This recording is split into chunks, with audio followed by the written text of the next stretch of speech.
orang-orang di sana itu pada ramah-ramah, royal-royal gitu.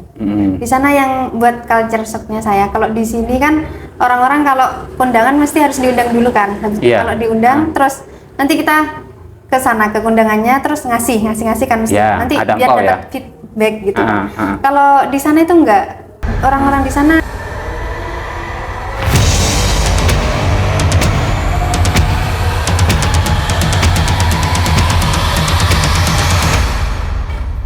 Assalamualaikum warahmatullahi taala wabarakatuh. Bismillahirrahmanirrahim. Allahumma sholli ala sayyidina Muhammad wa ala ali sayyidina Muhammad. Bertemu kembali bersama kami di channel Santri Sarjana. Teman-teman yang baru nonton jangan lupa like, subscribe dan share agar channel ini tambah memberikan manfaat yang lebih banyak kepada banyak orang.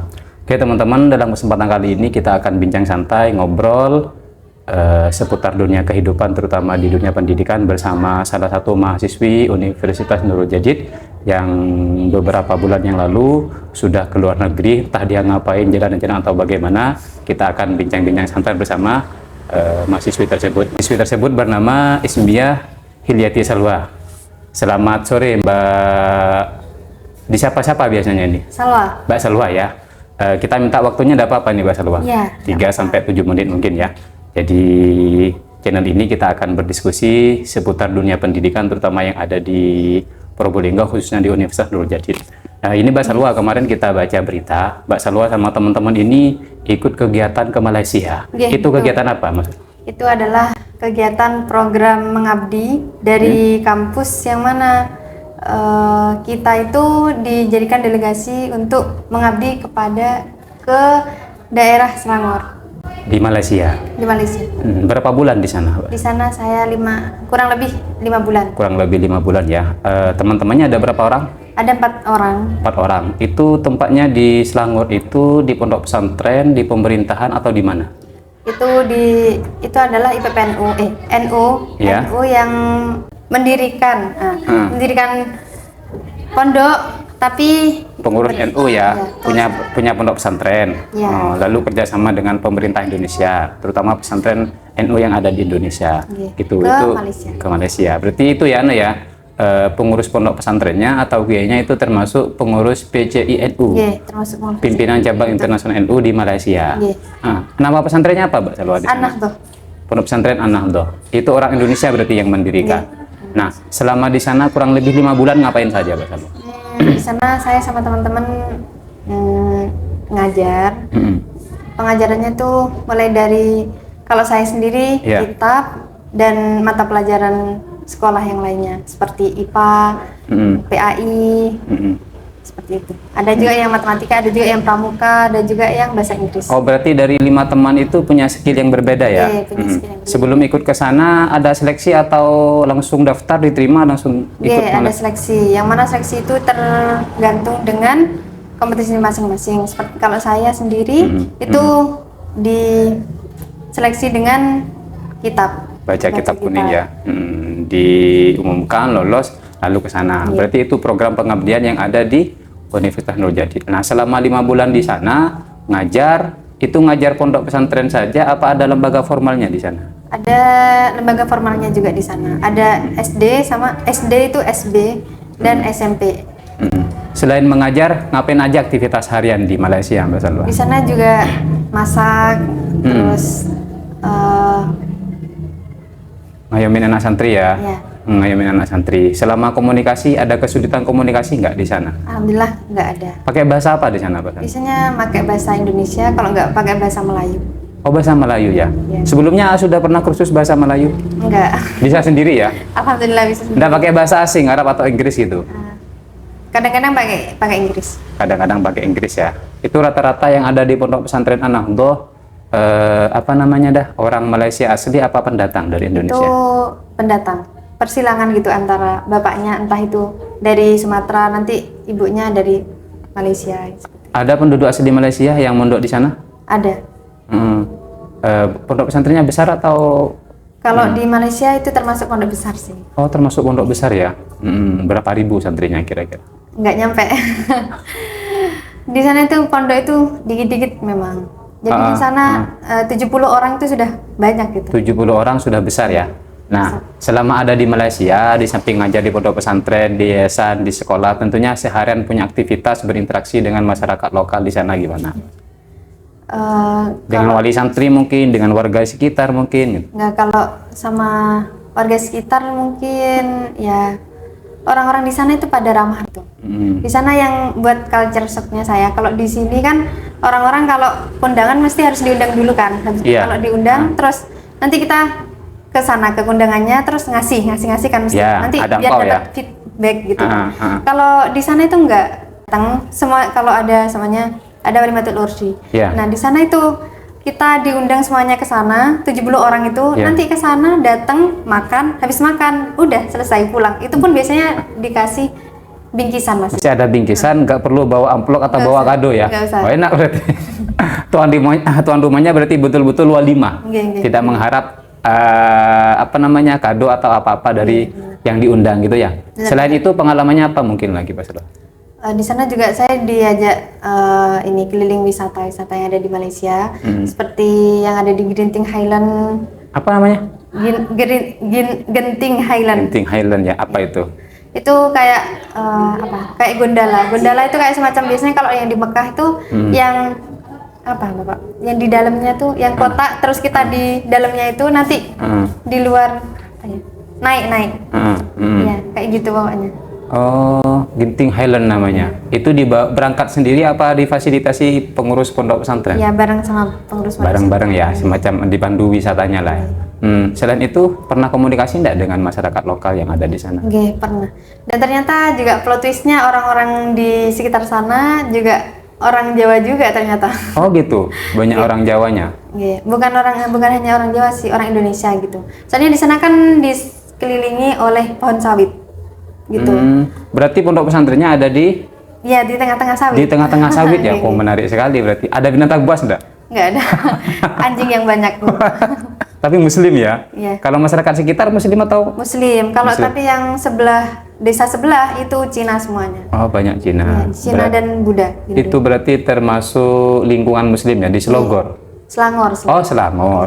Dekat apa jauh dengan Menara Kembar itu yang? Sama KLCC itu mungkin 1 jam, 2 jaman. Kalau pakai LRT. Pernah ke sana? Iya, pernah. Di sana alhamdulillah udah 4 kalian. Oh, sama teman-teman ya? Iya, jalan-jalan toh atau ngelihat-lihat atau belanja juga? Ada ya belanja, ngelihat-lihat.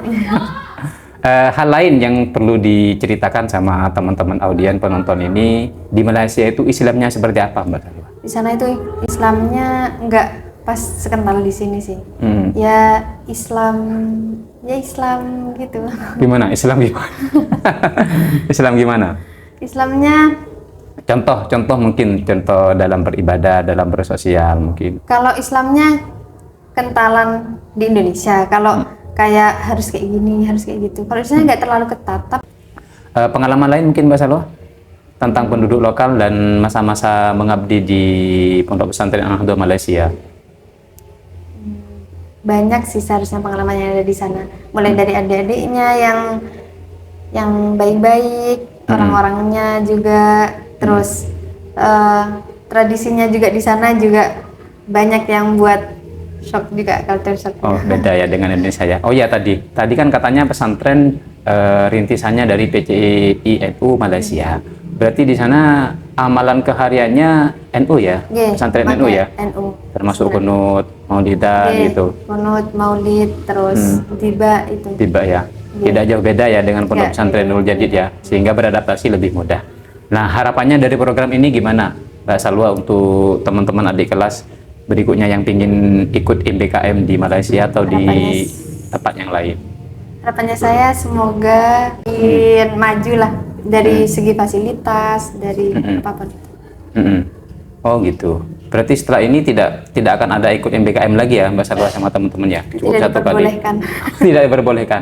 Nah, kemarin kenapa kok milih ke Malaysia? Kan ada ke Thailand, ada ke Sulawesi, ke pulau-pulau lain dan pondok-pondok pesantren lain. Ya, karena saya kalau pengen ke Malaysia, karena kan kalau kita sekali ke luar negeri itu kan bisa melihat dunia. Saya lebih milih ke Malaysia karena Malaysia itu adalah negeri jiran kan Bapak. Iya. Nah, kemudian kita kenapa saya nggak di dalam negeri, tapi lebih memilih ke luar negeri karena sekali kita ke luar negeri itu bisa membuka negeri yang lain, membuka punya peluang untuk ke negara peluang lain ya. ke negara lain. Tentunya bukan untuk jalan-jalan, tapi studi dan pengabdian. Nah, setelah ini mungkin ada rencana ke luar negeri, Mbak Salwa? Iya, ada Pak. Ini S2, bismillah. S2 ya. Ya, kita doakan teman-teman semoga Mbak Salwa bisa ke jenjang pendidikan yang lebih tinggi mungkin di negara lain. Rencana di mana, Mbak Salwa? Insya Allah kalau nggak di Kairo ya di Yaman. Insya Allah antara di Yaman atau Kairo. Tapi semoga saja dua negara itu aman ya. Karena sekarang katanya hampir perang dunia ketiga ini. Ya, terima kasih Mbak Salwa. Mungkin sebelum kita akhiri, ada hal lain mungkin yang perlu disampaikan pengalaman kepada teman-teman, terutama mahasiswa, adik-adik kelas. Di sana saya juga sering disuruh masak di sana.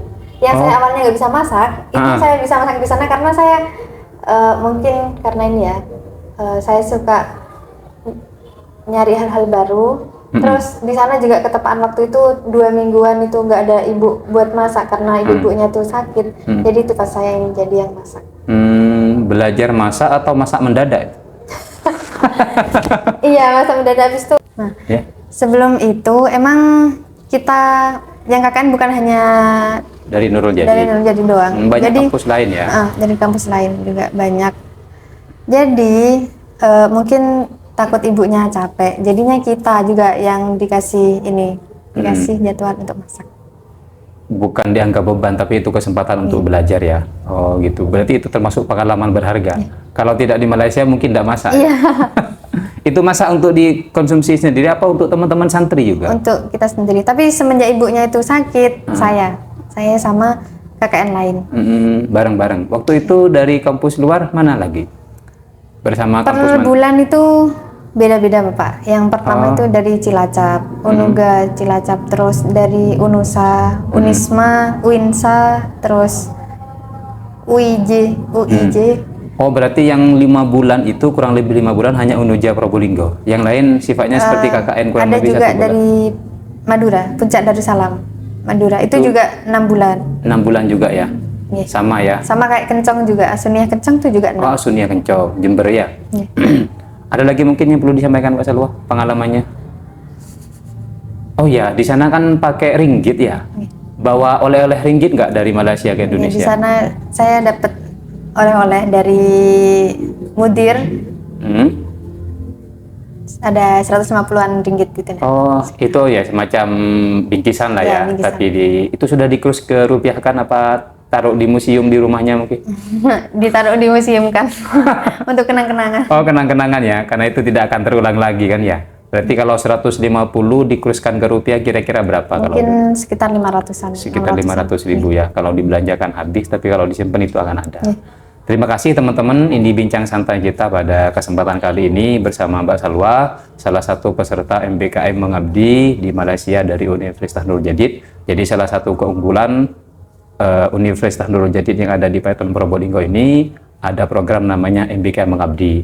Itu ada yang di luar negeri, ada yang di dalam negeri. Salah satunya yang di luar negeri adalah ada Malaysia dan Thailand. Dan Mbak Salwa memilih Malaysia karena beberapa hal yang sudah disampaikan tadi.